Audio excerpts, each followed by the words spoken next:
গোসল করার সময় এই 4টি ভুল কখনো করবেন না। যদি করেন তাহলে আপনার নামাজ, রোজা, তাসবিহ, তাহলিল কোনো কিছু আল্লাহ তাআলার দরবারে কবুল হবে না। গোসল, ফরজ গোসল বিশেষ করে ইসলামে গুরুত্বপূর্ণ একটি বিষয়। ফরজ গোসল যদি কারো জীবনে না হয়, 70 বছর আপনি নামাজ পড়তে পারবেন, কিন্তু আপনার এক ওয়াক্ত নামাজ আল্লাহর দরবারে কবুল হবে না। এবং বিশ্বনবী সাল্লাল্লাহু আলাইহি সাল্লাম বলছেন, গোসল করার সময় মারাত্মক কিছু ভুলের কারণে ব্যক্তির আজীবনের কোনো নামাজ আল্লাহ তাআলার দরবারে কবুল হয় না। খুব সামান্য বিষয়। আমার সামনে যারা আছেন অনেকেই ফরজ গোসল কিভাবে করতে হয় এই প্রশ্ন করলে আপনাদের থেকে উত্তর পাওয়া নাও যেতে পারে। এই জন্য প্রিয় ভাইয়েরা আমার, গোসল করার সময় কি কি ভুল কাজ করা যাবে না।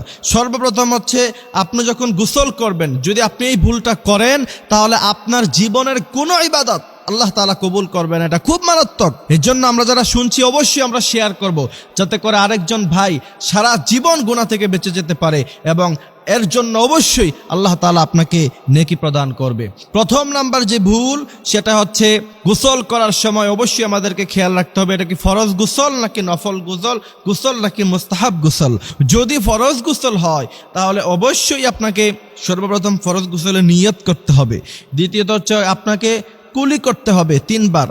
এমনভাবে কুলি করতে হবে যাতে করে আপনার মুখের পুরো অংশটা ভিজে যায়। এরপরে নাকে পানি দিতে হবে, হালকা করে একটু নাকের ভিতরে পানি নিতেও হবে টান দিয়ে, আবার বেশি জোরে টান দিবেন না, তাহলে মস্তিষ্কে পানি ঢুকে যেতে পারে। তারপরে হচ্ছে গোটা শরীর, চুলের একটি অংশ, নাভির ভিতরের অংশটাও যেন শুকনা না থাকে সেই ব্যাপারে খেয়াল রেখে সম্পূর্ণভাবে শরীরটা ধৌত করতে হবে, তাহলে ফরজ গোসল আদায় করা হলো। এখন আসেন, এই ফরজ গোসলের ভুল আমার দেশের গণহারে মানুষ করে। 80% মানুষ জানে না, 100-তে 80 জন মানুষ জানে না কিভাবে ফরজ গোসল করতে হয়। এই ব্যাপারটা আমাদেরকে অবশ্যই খেয়াল রাখতে হবে।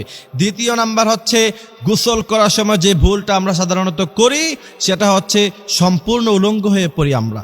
বিশ্বনবী সাল্লাল্লাহু আলাইহি সাল্লাম এটাকে কঠোরভাবে নিষেধ করেছেন, এবং বিশ্বনবী নিজেও কখনো সম্পূর্ণ উলঙ্গ হয়ে গোসল করতেন না। বিশ্বনবী সাল্লাল্লাহু আলাইহি সাল্লাম যা বলেছেন সব মানব জাতির জন্য কল্যাণ। আপনি যদি সম্পূর্ণ উলঙ্গ হয়ে গোসল করেন, শয়তান আপনাকে ধোঁকা দিতে পারে। খবিস জিন শয়তান আপনাকে কষ্ট দিতে পারে, যার কারণে অনেকে দেখবেন যে বাথরুমের মধ্যে হার্ট অ্যাটাক করে মারা গেছে। আসছে না, এরকম খবর আমরা পাই না? তো আপনি যদি সুন্নত অনুযায়ী, আমল অনুযায়ী আপনি যদি গোসলটা করতে পারেন, ইনশাআল্লাহ দেখবেন আপনি বিপদ আপদ সব ধরনের মুসিবত থেকে আল্লাহ তাআলা আপনাকে হেফাজত করবে। এজন্যই আল্লাহ তাআলা বলছেন, ওয়ামা আতাকুমুর রাসূলু ফাখুযুহু ওয়ামা নাহাকুম আনহু ফান্তাহু। বিশ্বনবী সাল্লাল্লাহু আলাইহি সাল্লাম তোমাদেরকে যা করতে বলেছেন, ধরতে বলেছেন, তাই ধরো, তাই করো। আর রাসূল যা নিষেধ করেছেন তা করাও যাবে না, ধরাও যাবে না, ছোঁয়াও যাবে না। এই জন্য আমরা যারা সম্পূর্ণ উলঙ্গ হয়ে যারা গোসল করি, এটা আমরা করব না। ওই সময় শয়তান এসে আপনাকে ধোঁকা দিতে পারে, ফেরেশতারা আপনার থেকে লজ্জায় চলে যেতে পারে। তৃতীয় নাম্বার হচ্ছে, গোসল করার সময় আমরা জোরে জোরে মুখে মুখে তাসবিহ পাঠ করব না। যদি ওয়াশরুমে থাকি এটা করা ঠিক হবে না, এটা নিষেধ। কিন্তু আপনি ওয়াশরুমে ঢোকার সময় আপনি পড়বেন, আল্লাহুম্মা ইন্নী আউযু বিকা মিনাল খুবুসি ওয়াল খাবাইস। বের হওয়ার পরে আপনি পড়বেন, আলহামদুলিল্লাহিল্লাযী ইয়াযহাবু আন্নিল আযা ওয়া আফানি।